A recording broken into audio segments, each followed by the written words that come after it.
Good evening, sir.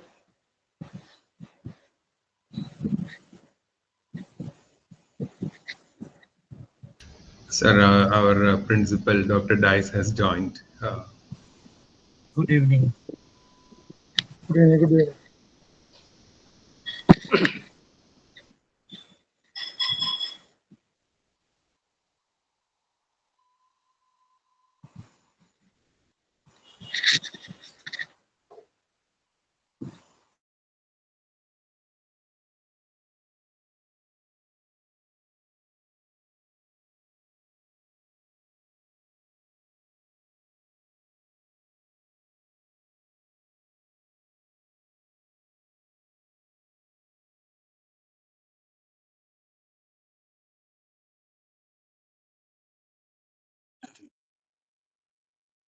Good evening, everyone. Welcome to the 29th FDP. With the blessings of Almighty, let's start the session. Firstly, I would like to welcome our principal, Dr. Dice, sir, for the welcome speech. Over to you, sir. Thank you. Thank you. Am I audible? Yes, Yes, sir. Yes. Respected Professor Shankar, sir, dear Chako, sir, my colleagues, and the participants of the webinar. Good evening to you all. Actually, I'm really happy to welcome you all to this 29th Faculty Development Program conducted by St. Chavara Center for Teaching Excellence and Education Innovation. Since its inception, nearly 2 years back, we have been conducting the talk every month with the intention of giving an orientation for the young faculties to the emerging trends in the collegiate education. Today we have an eminent personality, Dr. Shankar, to enlighten us on bridging the gap, integrating industry relevant skills and placement strategies in non-professional colleges curricula. Actually, this is a topic very relevant to our colleges because with the introduction of NEP 2020, all our institutions are forced to have outcome-based education with students having some professional skills. So this is the apt time that we have an apt personality to talk on this topic. I welcome you, sir, to this seminar for your highly useful presentation. We have a former principal, Shankar sir, with us. He is actually the driving force of this center. I welcome you, sir. thank you, thank you. I also welcome all the participants to this most relevant topic of the time. I wish you all an enjoyable and fruitful session. Thank you all.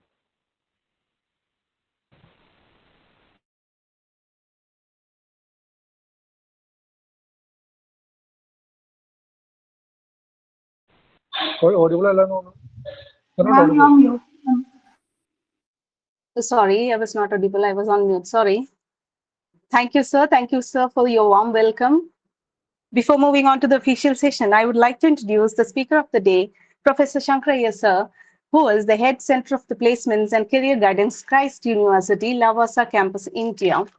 Professor Shankar, sir, is a highly respected education leader and keynote speaker with over 15 years of experience in shaping the higher education landscape. Known for driving strategic transformations, building strong industry academic linkages, and enhancing employability outcomes, Professor Iyer mentored over 3,000 students and collaborated with 165 plus corporate partners across diverse sectors. A champion of NEP 2020, he is a dynamic voice in reimagining education for the 21st century. His deep insights, ground level experience, and impactful delivery make him a regular invitee to prestigious academic and corporate forums across India and abroad. ISR is a certified life coach and master NLP practitioner. Sir is certified NEP 2020 implementation, design thinking OBE, and case study development. Sir is also a researcher and published author in interdisciplinary learning methods and employability. ISR has bagged prestigious awards like Education Leader of the Year Global Eminence Award 2022, Power Achiever of Power Brands 2022, Tech Talent Upskilling Champion Tech Talent Summit 2023. Without further ado, I would like to welcome you, sir, for an enlightening session. Over to you, sir. Thank you. Thank you so much, ma'am, for elaborate introduction about me.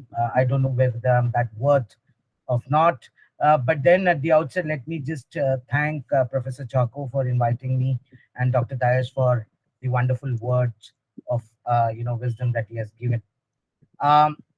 Before we start for today, let me at the outset say I'm not a great champion as it's been portrayed, but yes, I know a bit of,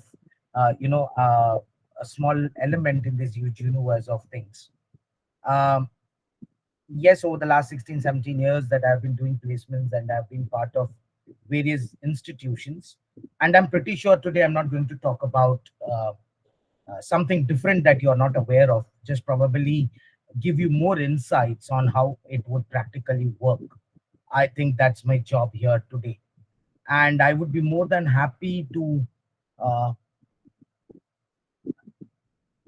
take your questions. Probably that's the way I think it would be more engaging and more beneficial for all of us, because maximum things you'd be aware of. Is my presentation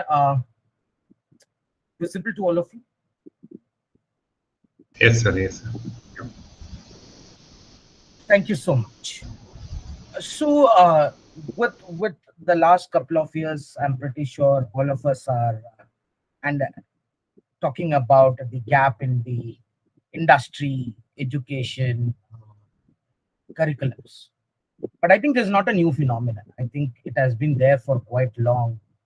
Since even when I was in my college, we used to hear that there is a gap between what the industry wants and what the academia is delivering. So it's not a new phenomenon, but an old phenomenon, but then which has relevantly we have never closed the gap. So that question keeps repeating. And I think last month I was in one of the conclaves where the same question was posed, and one of the brilliant answers was, can we really close the gap? The answer is no, we cannot. But can we bridge the gap? Probably yes, to a great extent. But how can we do that?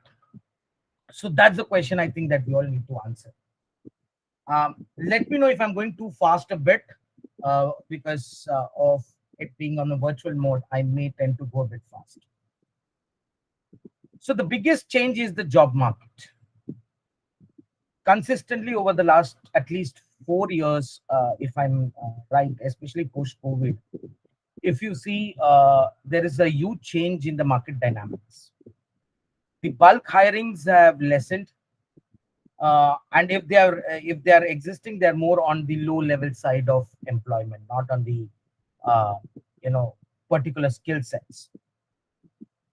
And the industry is now looking for specific skill sets and not for specific degree like what used to be. Today, companies are ready to consider an MBA graduate and an undergraduate for the same profile. Supposingly, the skill set is more important. So it has become utmost important for us in the academia to look at what are the skill sets that we are imbibing in our students, and are those skill sets on competitive enough for them to succeed in the job. So today we have a dual responsibility. We have one, the curriculum, the traditional requirements that we need to fulfill as educators. But secondly, we also need to focus on what are the skill sets. Are we delivering the right set of skill sets to the students? So skill sets now today not necessarily mean only what is there in the academia or in the traditional curriculum. we need to also focus on the individual skill sets, behavioral patterns, etc., etc. So the market dynamics is quite changing. Today, what is required, probably I would say 3 months prior, what was needed. Today, they are asking for more from us. So how are we going to be so upgraded every day? That's a huge challenge as educators we have in front of us, especially in the era of digitalization, digital learning. More and more information is available.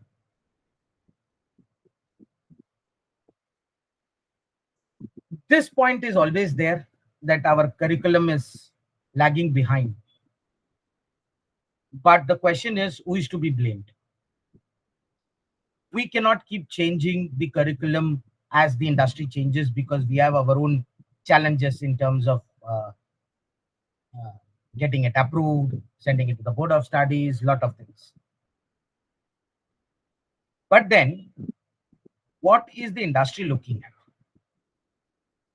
The industry is today looking at people who are result oriented.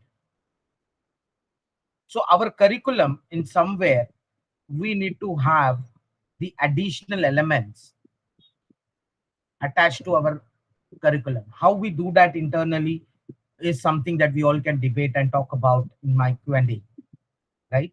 But we need to look at how can we bring in a lot of additional uh, prep to the students. And let me tell you, when I talk about this, I'm not talking about certifications.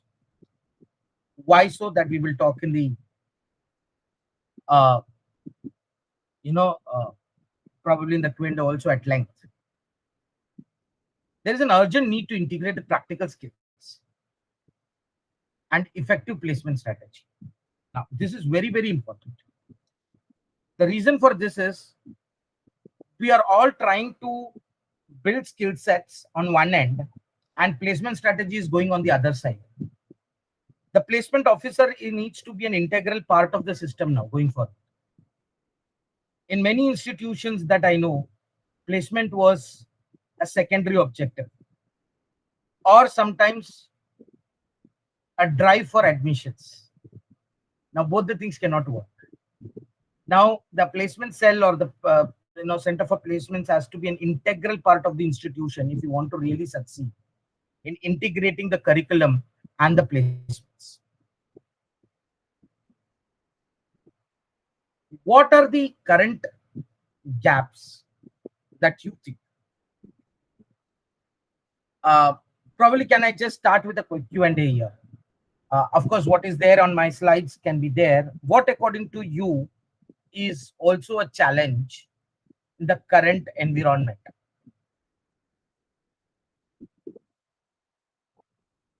All the participants, either you can chat it up or you can probably switch on your mics and answer.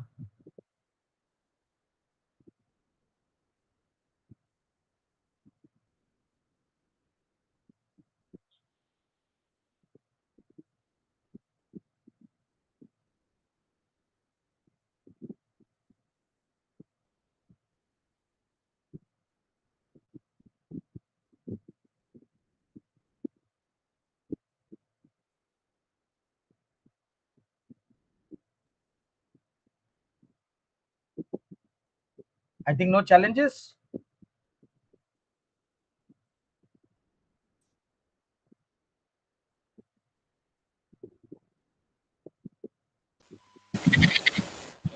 No, the job requirement continuously changing. And as you said, our syllabus remains the same. And we teachers are not trained to train the students for the industry. Agreed, sir. Agreed. Okay. That is one challenge that we have in front of our eyes as of today. Okay. Any other challenge? Anybody else? Any other challenge that you think practically is available in front of our eyes or that we see as a challenge?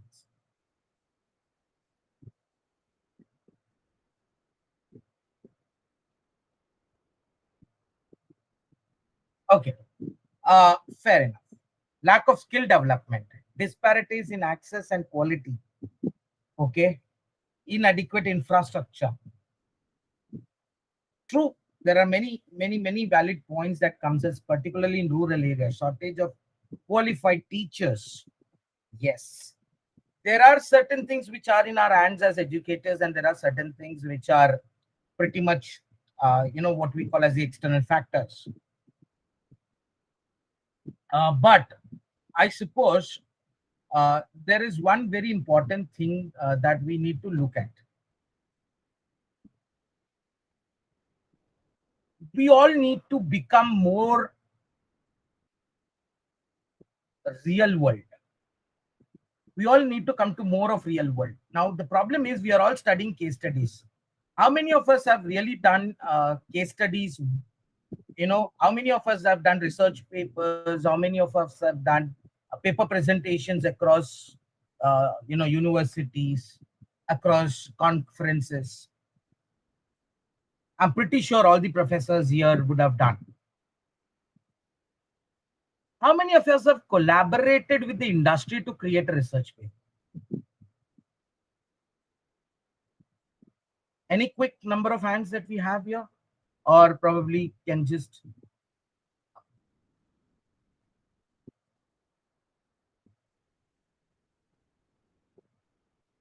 That will help me to understand the audience better.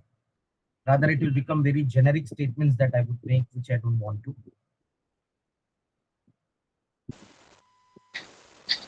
Yes, you rightly pointed out. Research, like the academic work and the industry work are parallel works. We don't usually interact. Exactly. We do So, research sir, for our academic purpose. exactly, sir. Exactly. That's what I mean by this. One of the areas where we talk about, real life exposure and real life, faculty not having the exposure to it, or we are not trained for it. One of the problems that I see is also that the industry is ready to welcome us, to be pretty honest. But it cannot be a one-time affair also, right? We will have to build a relationship with the industry.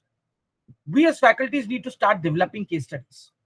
We as faculties will have to start doing training programs within the industries, which will help us to establish the relationships, and thereby we will become equipped to ensure our students are equipped, right?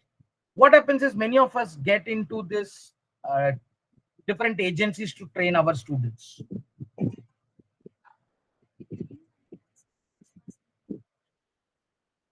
But are those training programs effective? Are we able to map it correctly? Are they catering to our requirements? Are certain elements for which we also need to have a deep dive insight? So therefore, I suggest that we all need to start reading a lot of real life case studies which are available. We need to give it to our students to ensure they have some sort of an insight on real life case studies. Now comes the big boom. Lack of soft skills. Especially, I can tell you from my personal experience. The post-COVID batch. How many of you have seen differences in attitude pre-COVID and post-COVID in your students?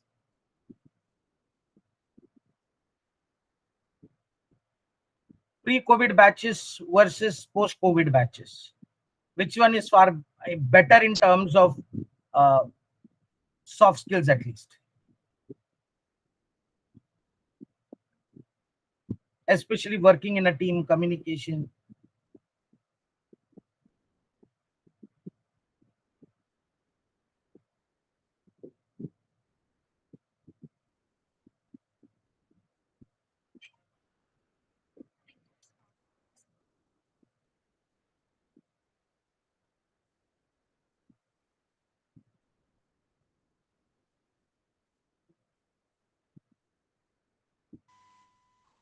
I think I am the only person who talks again.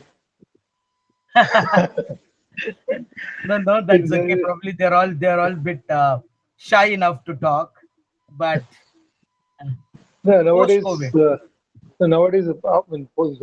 Students don't even bother about writing anything or reading anything. Everything is available in the chat GPT. They don't just Absolutely, care. sir. Really, as students used to worry about how to present and how to talk and all. Nowadays, students are not at all worried about anything.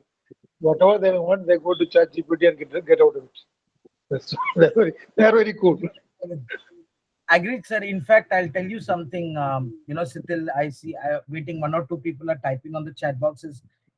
I've seen for students started doing finding out what interview question will be asked by an ex company on chat GPT, and that's how they look at getting prepped for interviews. I mean, unfortunate, but then yeah. So post COVID batch, we see a problem in terms of communication, teamwork, especially teamwork, right? Pre COVID, that was far better in terms of understanding.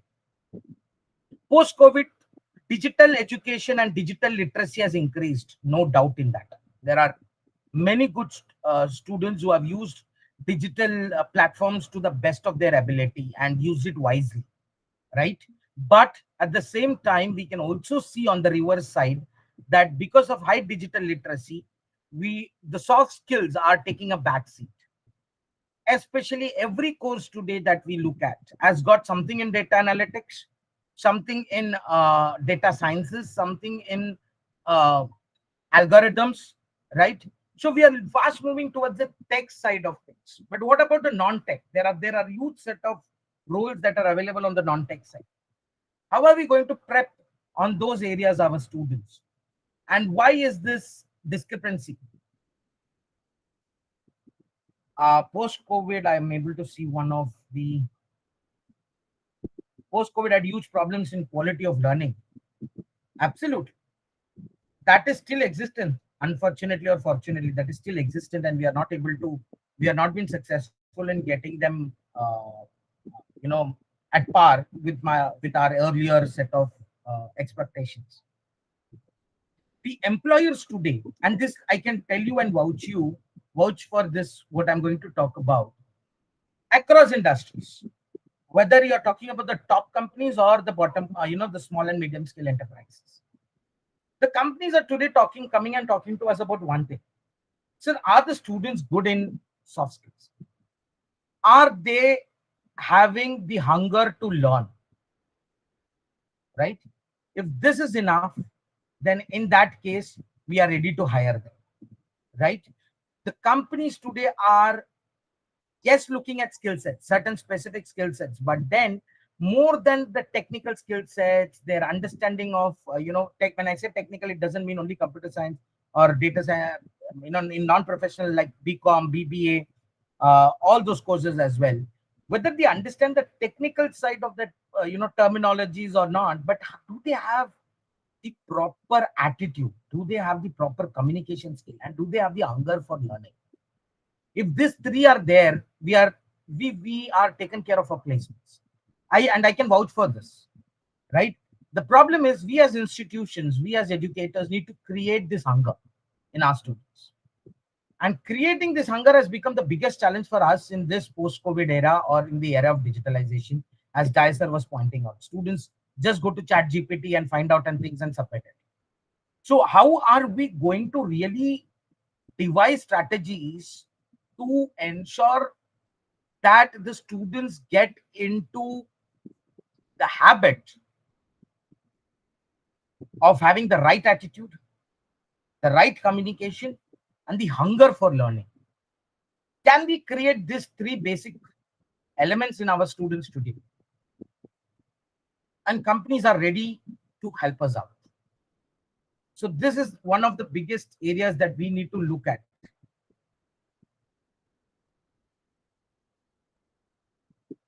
Ineffective placement structures in many colleges, I can tell you, very sadly, I don't know how many of us have observed this, especially in non-professional colleges. Placements is to KPO and BPO. And the huge number of hiring that happens, because it's a volume business for KPO, BPOs, uh, data processing centers, right?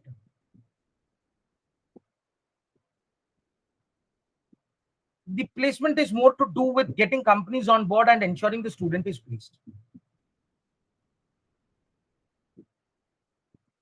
Have we maintained relationship with those organizations? Are those organizations coming back to us? And there is a catch in this question. Are they coming back to us for hiring? Many colleges are happy that this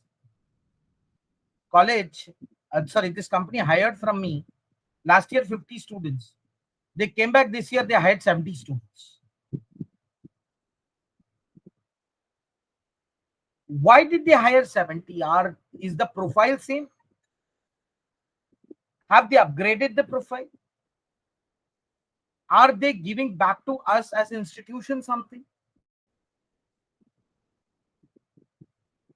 Is the quality of the company increased? Are they giving us multiple profiles? There are a lot of things that we need to answer as placement office. Unfortunately, the placement office has also become the number game, and to ensure the quality and quantity is taken care of. Quality has gone, with all due respect, I can tell you for that. Because we want to put 100% placement. In this process, unfortunately, we are losing out on the big picture.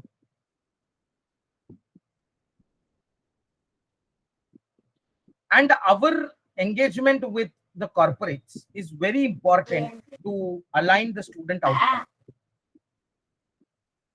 And I can tell you this, we all do guest lectures. I mean, Professor Chako invited me today to share my insights. This is for us.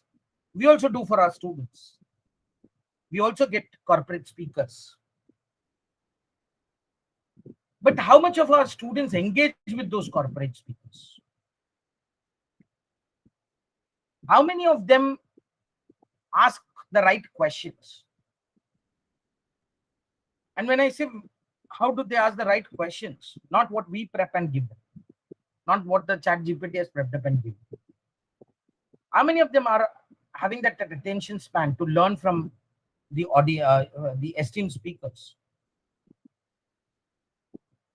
How do we reverse engineer our placement process? All this is equally important.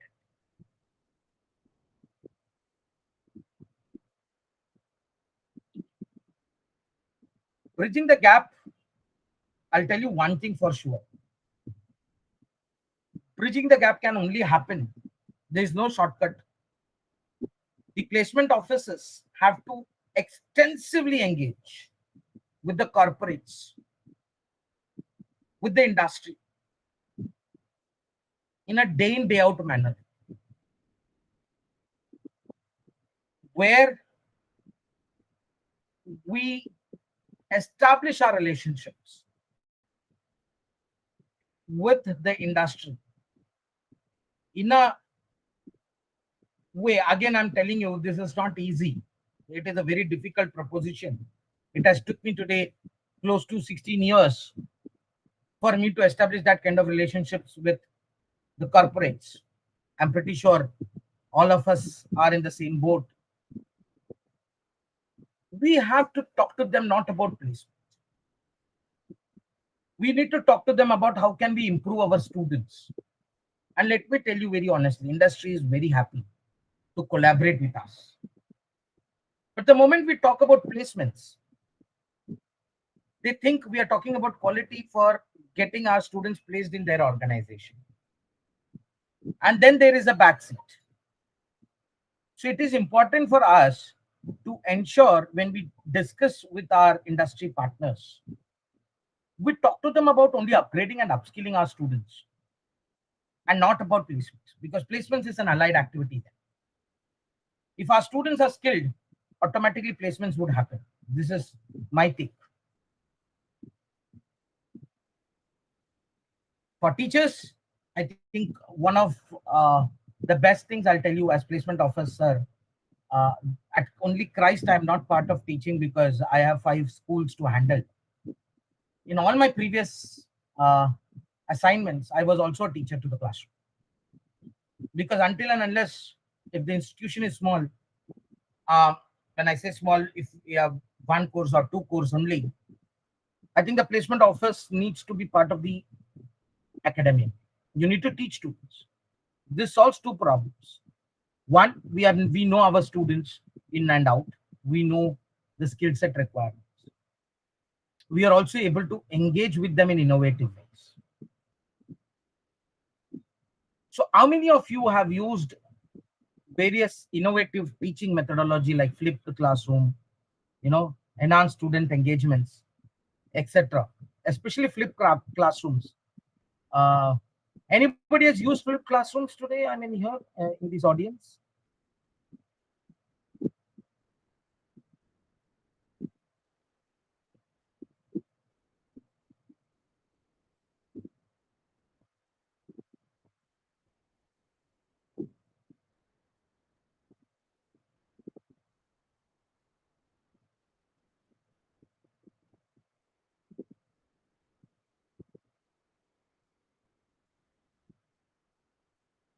Yes.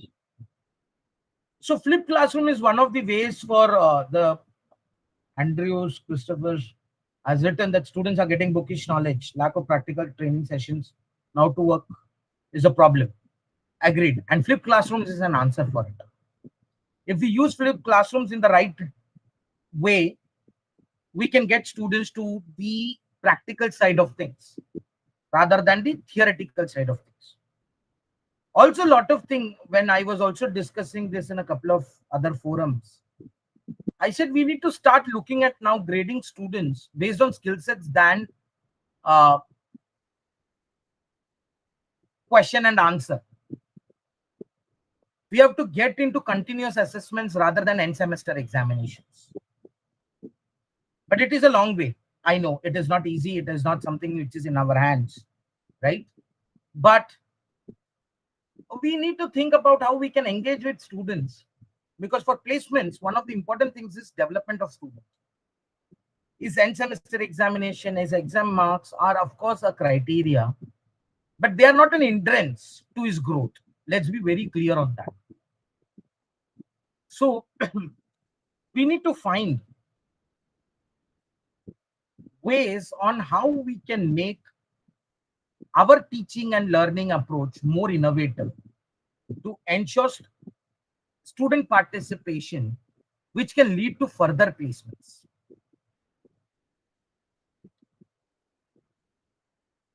I've already spoken about flipped classrooms. The other strategy that I would suggest to all of you is mentorship. One of the best ways I think I can tell you is if we can get 5 or 6 small and medium scale enterprise owners or managers around you and ask them to mentor our students. Probably 1 hour a month or 2 hours a month. It's a small process. It's a very small process. We can start doing it and see the huge difference. We have a mentorship program. So there are 2 ways of doing it. One is within the campus, within the academic mentor-mentee program, and the other one is industry mentor-mentee program. And there are a lot of organizations also who are ready to help you with industry mentor-mentee programs. Of course, they come with a cost, but then that is also available. But I would not suggest going to that because that becomes more of a business than an actual mentorship. If all the faculties here, all the placement officers can just look around them, can get 4 or 5 or 10 probably, or our alumnus who are at good positions, if we can get them on board and do monthly 2 hours, if not more, a mentor-mentee program, I have seen changes. I have seen a lot of value addition happening in those areas. Then, of course, hackathons and ideathons. That's another way to challenge our students by stimulating real-life challenges. But again, there is a challenge in terms of running it across, right? But I think this is practically possible. And today, let me tell you, there is nothing. I think we have cut down on a lot of ideas of non-professional and professional. I mean, when I was discussing with Chaco sir, he said about BCom, BBA. Today, the difference is gone. That BCom is a non-traditional program, BBA is a traditional program, MBA is a professional program, MCom is a non-professional program. I think we have ended with that gap somewhere. Today, the companies are not distinguishing based on this.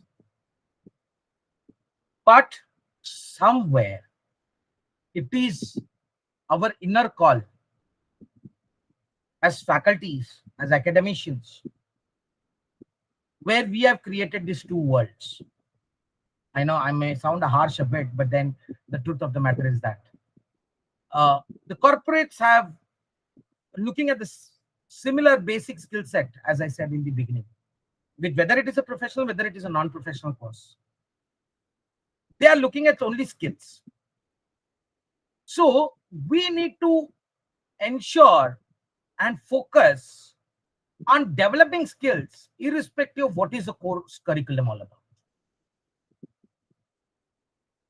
We need to start developing with the students 3 key elements. I think before I end my presentation for today, I will tell only 3 things. Let us focus on communication of students. Let us focus on increasing their critical thinking and problem solving skills. And third, create the hunger for learning. If we are able to do these 3 magic words, I think placements is achieved. There are, like we have liberal arts course where we have a data analytics as a minor. So today under the NEP, we have these flexibilities. So no more is that it is a professional or a non-professional. It is all about how we can create more success stories. Bridging the gap between academia and industry is a continuous process.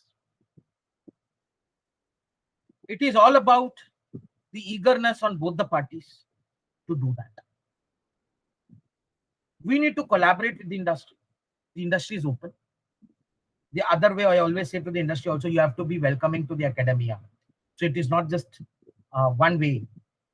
But I'm pretty sure there are many industries who are open to welcome the academicians and make them part of their problem-solving culture.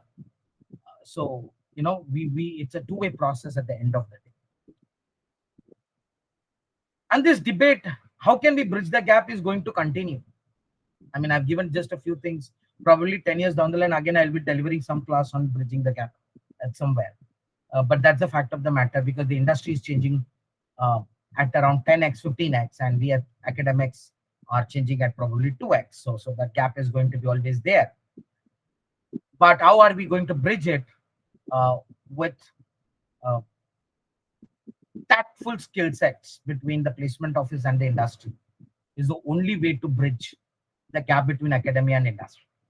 And here the placement officer becomes a crucial link. If you are able to do that successfully, I think we have achieved a lot. And let me tell you from my personal experience, non-professional courses like BCom, BBA, etc., the students have the hunger to prove themselves than the professional course students. The only thing is we have to guide them to the right path. And I think they will succeed. So I hope I have done some amount of justice to the topic that is given to me. I'm happy for the Q&A. That's it for the presentation from my end. Any Q&A, I'll be happy to answer.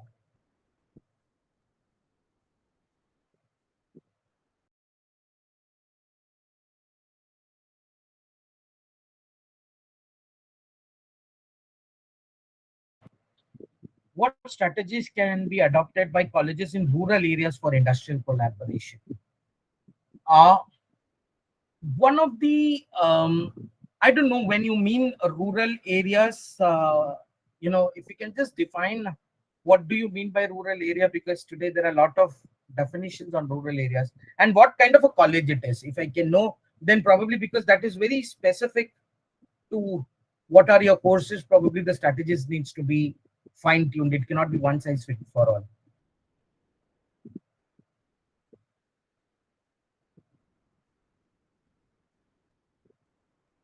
Okay. Uh, I would suggest collaborating with the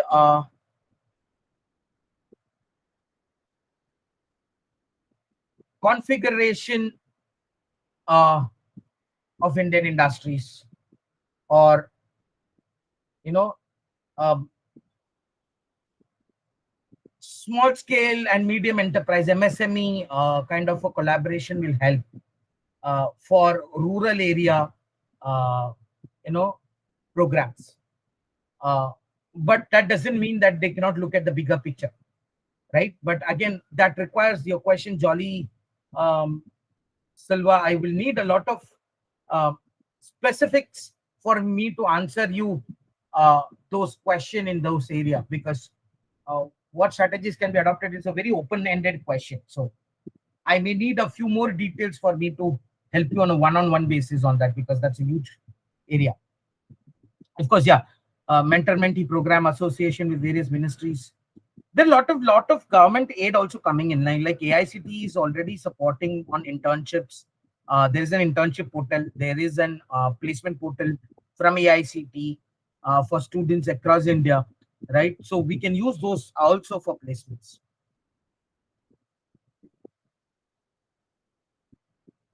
But upskilling programs, I would just caution for getting into all those certifications. The tagline certifications don't work.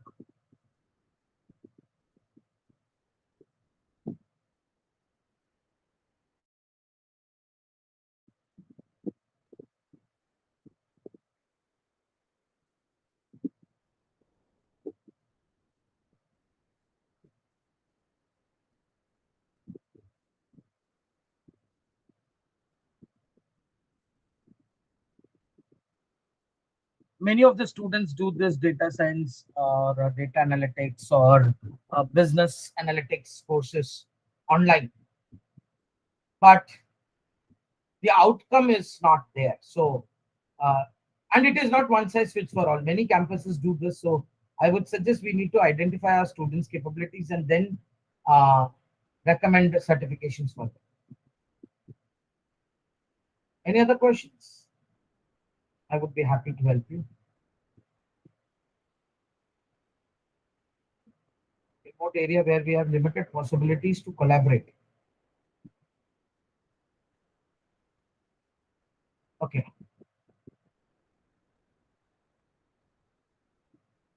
For you, associations like CII, FICI is one of the ways that you can look at.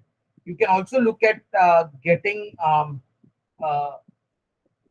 CSR. Through CSR activities. There are a lot of industries who are ready to help companies, institutions in rural areas. But you'll have to just reach out to them. I think you being in a rural area and limited possibility of collaboration, I don't think collaboration is essentially that you need to be in city or anywhere. The collaboration is more of strategic, where you need to be in touch with the uh, industries, and the industries are today ready to do many things virtually. So for me, this, uh, as I said, your question is, we'll have to get into specifics to understand your question.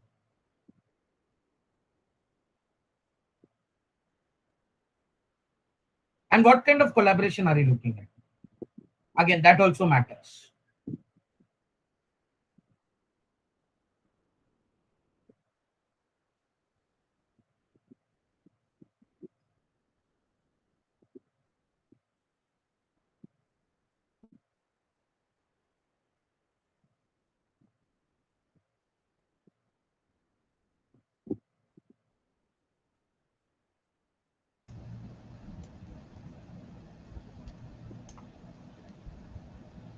skill development and placement. Okay.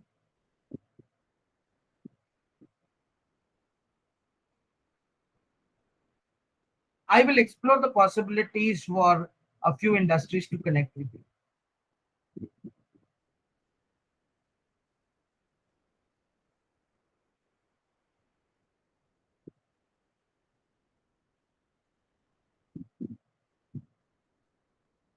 Sir, may I interrupt for a while? Yes, sir. Yes, absolutely. Yeah, one problem that we generally face here is that when we think of collaboration and internship activities, most of these activities are focused on professional colleges like engineering colleges. But when it comes to arts and science colleges, probably some commerce students may find internship opportunities. But when it comes to other streams, especially humanities, arts, languages, and all, we find it very difficult to have internships and collaborations. So probably you can give some insights on how we can do collaboration for such subjects and probably internships. For arts and humanities, sir, because we at Christ do have a center, entire school on humanities and digital learning.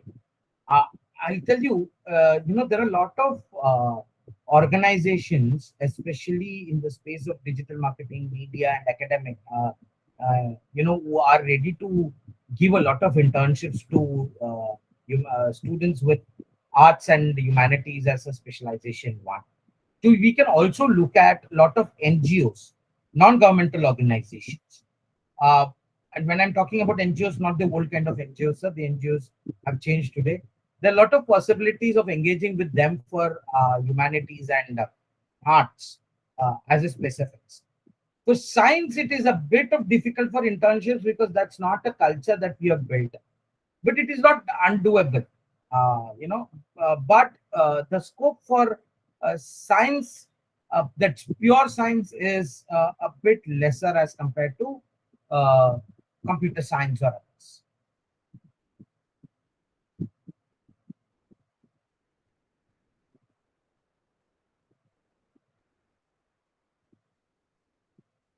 Also, probably, Chaco sir, we should look at ISAC, Okay, okay. Yeah.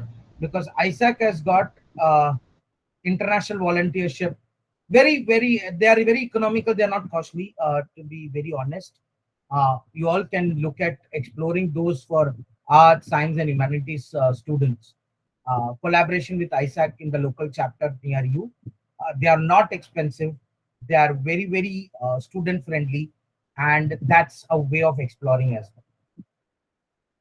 well. Okay, sir. Okay. Thank you.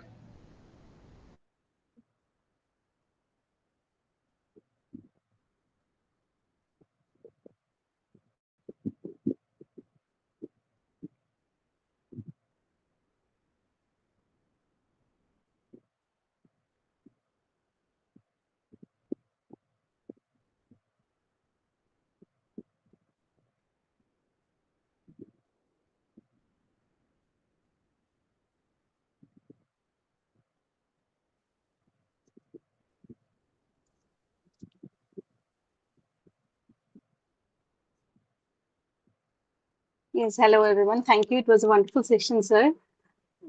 Can you can you all please on the video, please, for a photograph?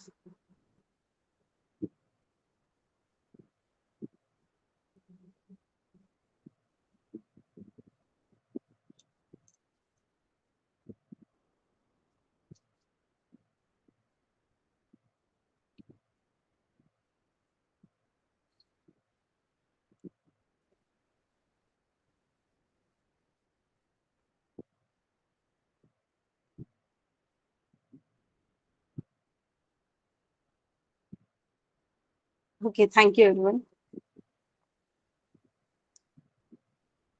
Now,